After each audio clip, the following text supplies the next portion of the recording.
When I woke up in that hospital room, my body barely clinging to life, my first question was, did my parents visit? The nurse didn't speak.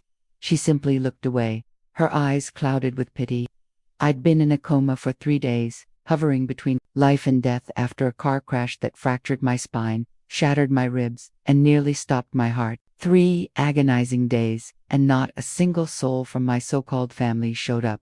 Not my father, not my mother, and certainly not my golden boy brother, Mason. The nurse later told me it was my 74-year-old neighbor who found me unconscious in my car, slumped over the steering wheel in the freezing cold. She called 911, waited for the ambulance, and even visited me. But my parents, the people who raised me, they never even called the hospital.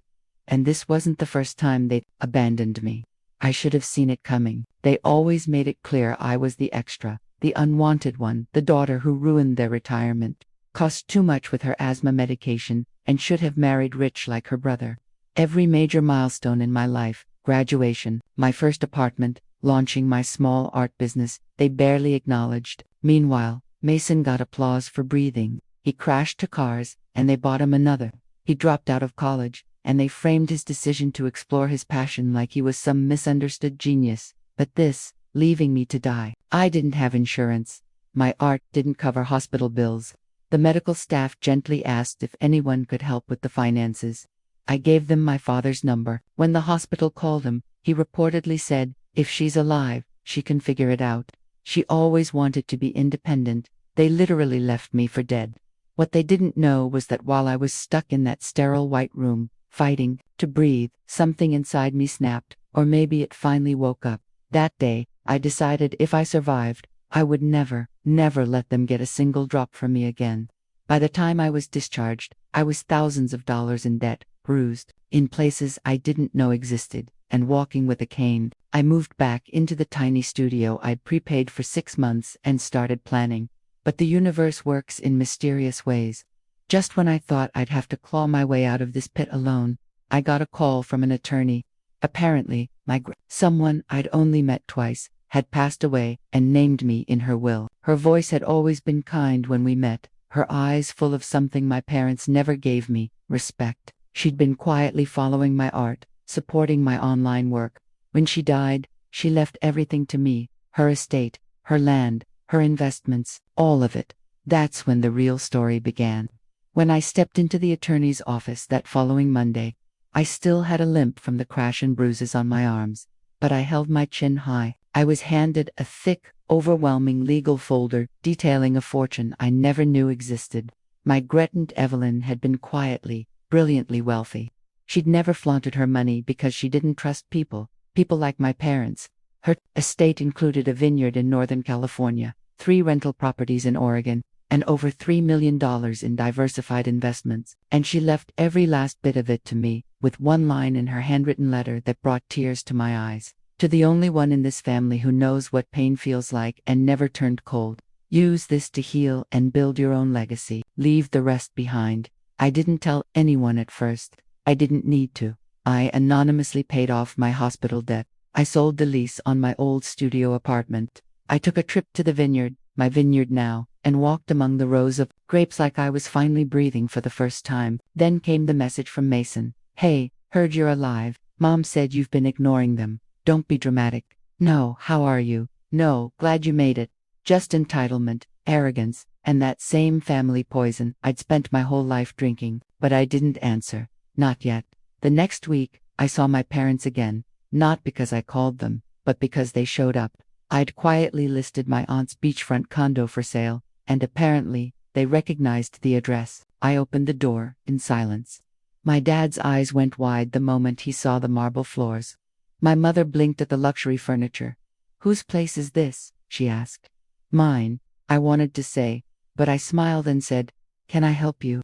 They played nice at first, too nice. "Oh honey, we were so worried. We've been meaning to check on you. You look amazing, so healthy. That dress looks expensive. Is it designer?" I offered them tea, serving it in china with gold-rimmed cups, the ones I'd shipped in from France. Then the act slipped.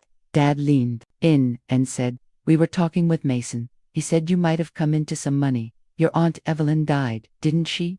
Sad. Such a sweet woman. Mom added. She always liked you. Anyway, you know your father and I were her closest relatives after you. We assumed she'd split everything. Maybe you can just transfer our share. I sat back, stunned. No apology, no remorse for abandoning me in the hospital, no recognition that they were the reason I was nearly buried in medical debt. Just hands outstretched. I looked them dead in the eyes and said, "You didn't show up when I was dying. You didn't even ask if I lived, but you want to share my inheritance." Silence.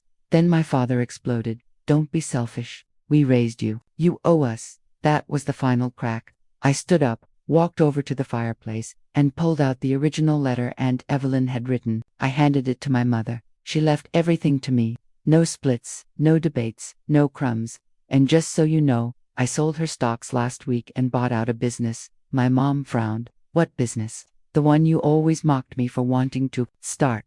My art collective. I bought a downtown building. And guess what?" I leaned in and whispered, "I fired your friend Karen as gallery manager. She never liked me either, but I wasn't finished." They left furious, but not before my dad spat. "You're going to regret cutting us off. When Mason gets the house and everything, don't come crawling." I smiled.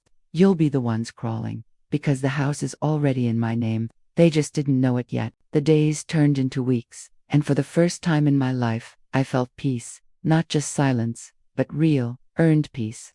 I had rebuilt myself brick by emotional brick, far away from the guilt and manipulation that once choked me. But peace has a funny way of being interrupted, especially when your past refuses to stay buried. It started with a voicemail from Mason. "Hey, they're selling the family house. Mom and Dad are freaking out. Something about overdue taxes. Anyway, not my circus. I'm moving in with Claire. Thought you should know." I already knew because I'd done it. When Aunt Evelyn left me everything, I didn't just inherit wealth. I inherited power, quiet power, legal power. Hidden in one of the trusts was ownership of a private mortgage company. And guess who'd borrowed against the house 5 years? I go and never paid it off. My parents, they thought the loan had vanished with some faceless bank. They never knew I'd bought the debt with a single signature. So no, they weren't being evicted by some cold institution. They were being evicted by the daughter they abandoned in a hospital bed. I waited until the day the movers arrived. My father stood on the front lawn, red-faced, shouting at the truck driver. My mother sat on the porch steps, sobbing into a tissue like it was a performance she hoped someone would film. And then I pulled up, not in my old beat-up sedan that had been sold months ago. I drove my sleek, charcoal gray electric SUV right onto their street and stepped out in a tailored navy suit. My hair tied back, my chin high. My mother's mouth dropped. "You." My dad stomped forward. "What the hell are you doing here? Come to gloat." I held up a single white envelope. "This is your notice. The deed now belongs to a charitable trust in my name. The house will be converted into a shelter for runaway girls, girls like the one you left behind." They both froze. My dad's fists clenched. "You can't do this. This is our home." "No," I said calmly. "It was. Now it's theirs." I pointed to a group of young women standing near the sidewalk, guided by a social worker. I'd partnered with some, had visible bruises. One was holding a baby. All of them had eyes that looked too old for their age. My mother choked. "You're doing this out of spite." I stepped closer. "I'm doing this out of survival. You raised me in a house where love had conditions, where being successful meant being silent. You left me when I needed you most, and now, you're getting what you gave." They looked at the girls again, and then back at me. That's when the panic set in. Not anger, not pride, but desperation. "Please," my mom whispered, "we have nowhere to go." I leaned in, not with cruelty, but with clarity. "You told me I was worthless, without a job, dead weight, a leech. So I got a job. I built a business. I inherited an empire. I rose. You don't get to climb with me now." They left that day with nothing but the bags they'd once thrown onto the sidewalk. The same sidewalk I'd once cried on after being kicked out. Poetic, isn't it? Weeks later, I held the grand opening for the new shelter. It wasn't just a house. It was a message carved into brick. You don't need to be accepted to be worthy. Reporters came. Donors wrote checks. I stood beside girls who reminded me of myself, and for the first time, my story wasn't about pain. It was about purpose. The final twist. A letter arrived the night before the opening. It was from a woman I'd never met, A retired nurse from the hospital I'd been admitted to. She'd recognized my name in the paper. Inside the envelope was a note and an old photo. Me, unconscious, with her sitting beside my bed. They left after 5 minutes, but I stayed your whole first night. I just wanted you to know you were never truly alone. I wept, not for the pain, but for the healing. Because my story didn't end with abandonment, it ended with rebirth. And they were just the prologue. Please subscribe to our channel and tell us in the comments where you're watching from.